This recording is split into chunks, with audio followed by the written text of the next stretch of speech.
What's going on, everybody? It's finally time for the New York cryptid video. I hope you enjoy this, and keep watching until the end to see what the next date is for the Haunted series. Number 1.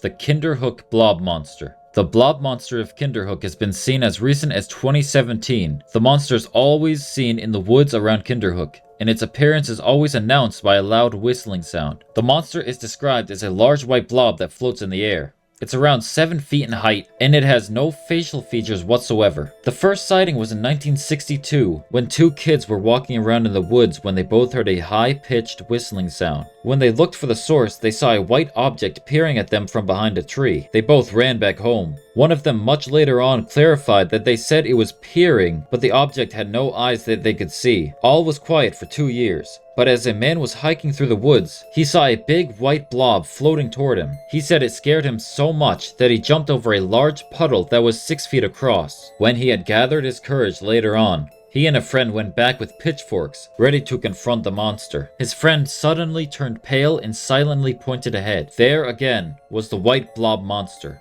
floating among the trees. They dropped their pitchforks and ran away. The most recent encounter was in 2017, when 2 men were walking one night. All of a sudden, the temperature dropped drastically, and they heard a high-pitched whistling sound. Then, a figure they described as a white blob around 7 feet tall floated toward them at a high speed, causing them to run away in fear. Will we ever figure out what this blob monster is or how it got there? All we can know is, if you go walking around the woods of Kinderhook, New York, there's a chance you'll see what has scared off many people over the last 65 years. Number 2. Champ.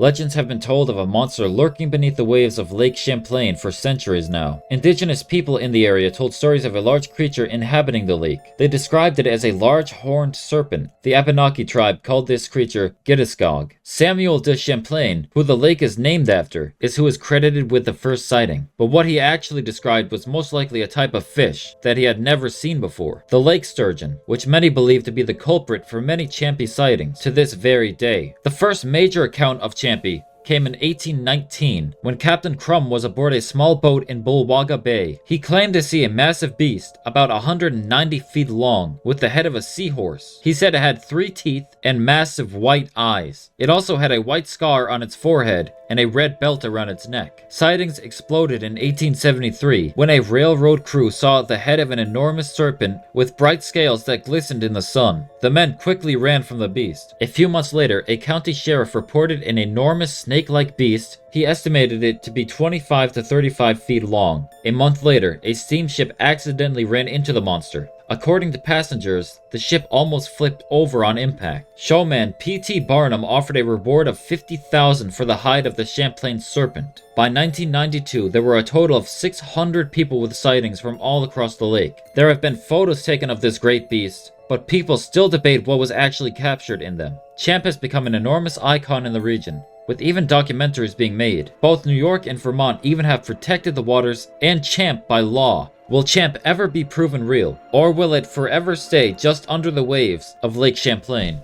Number 3. Old Greenie. Within the depths of Cayuga Lake is said to be not 1, but 2 serpent-like creatures. The first written mention of the monster was in 1897, when the Ithaca Journal wrote that it was the 69th annual confirmed sighting of the beast, making the start of the legend at least 1828. However, it wouldn't be until 1929 when people started reporting 2 of the creatures. They would be described as being 12 to 15 feet long. The most terrifying account came in 1974, when a young man named Stephen Griffin was swimming in Cayuga Lake. He was suddenly attacked by an eel-like creature. It snapped its jaws down onto his arm and broke the bone. The most recent confirmed sighting was in 1979, when some men were boating on the lake. They saw what they believed to be a log in front of the boat. They stopped to get out around it, but they watched in horror as it turned out to be a 30 to 35 foot creature that submerged before their eyes. Many skeptics believe the legend of Old Greenie is nothing more than the misidentification of large sturgeon in the lake. But those who have seen Old Greenie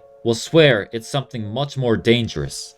Number 4. Sewer alligators. While the rumors of sewer alligators in New York City have been told for almost a century, there's only one verified case of an alligator being found. In 1935, two teens saw something down in a storm drain. When they got closer, it turned out to be an alligator. When it was pulled out, it was measured to be 8 feet in length. This was the beginning of the myth we all know today. The myth was further elevated when a man named Teddy May, a New York City sewer official, claimed to see multiple gators in the sewers himself. He claimed to have sent a squad of men down to the sewers with rifles, and supposedly they cleared them out. He claimed that they were discarded in the sewers as young pets and grew very large, though there has never been any evidence to prove there were ever any alligators to begin with. Since then, sewer alligators have had a massive part in media, and it's still a legend most Americans know of to this day. And for some of those Americans, the myth is true. There are many cities and towns in the South, especially in Florida, where gators and sewers are a regular thing. However, in New York City, it is too cold for them to actually survive. There is also no real food source for them, and the bacteria found in New York sewers would be extremely harmful to an alligator. So while it's possible an alligator may be found again, the chances are very low there's any real population of them in the sewers of New York City.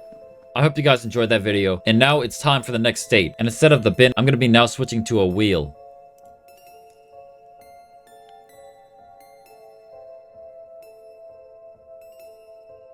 Wisconsin. Next state, Wisconsin.